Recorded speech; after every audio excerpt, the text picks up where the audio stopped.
Yeah. Man, we talk about whatever, man. Nobody tell me what to do. Go ahead and have a seat.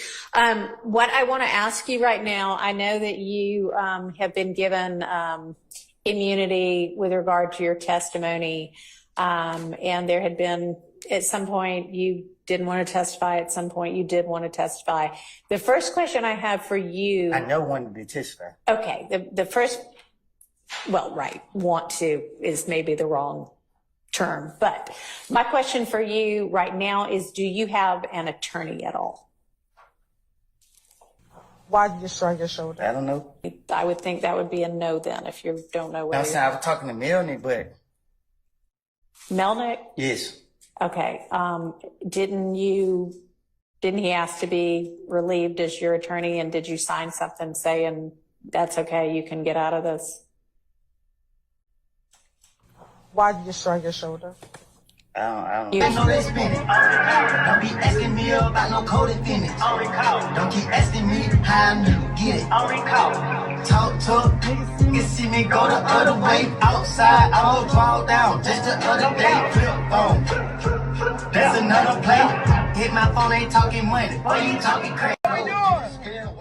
All right. Hello again, Mr. Copeland. Your attorney, Mr. Melnick, is with us by Zoom right now. And I know y'all have had an opportunity since you and I spoke this morning from the bench and the stand to talk about the fact that the state is not interested in you pleading the fifth. And in order to avoid you pleading the fifth, they have secured an order that says you now can be essentially compelled to testify, because we are acknowledging that anything that you say, we cannot prosecute you for a crime other than perjury or false statements based on something that you might say that would otherwise incriminate not you. To testify for this immunity order. The court can and will hold you in contempt. And what happens in that event is that you go to jail. I want to see if you have any questions of the court about that. I didn't understand. Now you said at the beginning. Didn't understand anything. All right. So. No, I'm saying, like, I heard you, but I don't know what you're talking about. Okay. So tell me what it is that you'd like more information about. I have told the state I have lied and lied and lied and lied. I know. So how are they going to be able to question me? I mean, that'll be their problem. Can I give you an example for what they told me? Yeah. Yes. Yes. So she said that the only reason she won't lock me up, I just want to know if it still applies. Okay. She said if I do two things, if I plead the fifth and I say that I killed Donovan Thomas. Okay. She said if I don't say them two, she will not lock me up. All right. What was the first one? Pleading the fifth. Say it again. Taking the fifth. Pleading the fifth. Taking the fifth. Okay, right. So taking the fifth means I might say something that gets me in criminal trouble. I might give you evidence against me that you could then use against me. That's what it means to take the fifth, is say, I am not going to give you evidence to use against me to charge me.